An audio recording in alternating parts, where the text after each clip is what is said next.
વલસાડના Umargam police station વિસ્તારમાં એક નાની દીકરી સાથે દુષ્કર્મની ઘટના બની છે. ઘટનાના 1 કલાકની અંદર જ આરોપીને ચાલુ ટ્રેને ભાગતો હતો ત્યારે એને પકડી પાડવામાં આવ્યો છે. આ બનાવ અનુસંધાને ભારતીય ન્યાય સંહિતાની કડકમાં કડક કલમ 65(2) મુજબ ગુનો દાખલ કરવામાં આવ્યો છે અને પોક્સોની કલમનો પણ ગુનો દાખલ કરવામાં આવ્યો છે. આરોપીને પોલીસે 1 જ કલાકની અંદર રાઉન્ડ અપ કરી લીધો છે. બનાવની અનુસંધાને એક સ્પેશિયલ ઇન્વેસ્ટિગેશન ટીમની પણ રચના કરવામાં આવેલી છે અને એ ટીમ દ્વારા આવનારા 15 દિવસની અંદર આ ગુનામાં ચાર્જશીટ પણ કરવામાં આવશે. હું મીડિયા મિત્રોના માધ્યમથી વલસાડની સમગ્ર જનતાને અને ઉમરગામની જનતાને નમ્ર અપીલ કરીશ કે કોઈપણ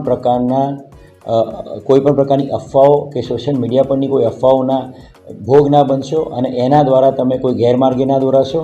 અમારો ફક્ત ને ફક્ત આશય આ તપાસ જલ્દીમાં જલ્દી પૂર્ણ કરી ચાર્જશીટ કરવાનો છે અને લોકોને હું તમામને નમ્ર અપીલ કરું છું કે આપ શાંતિ જાળવો અને પોલીસને સહકાર આપો.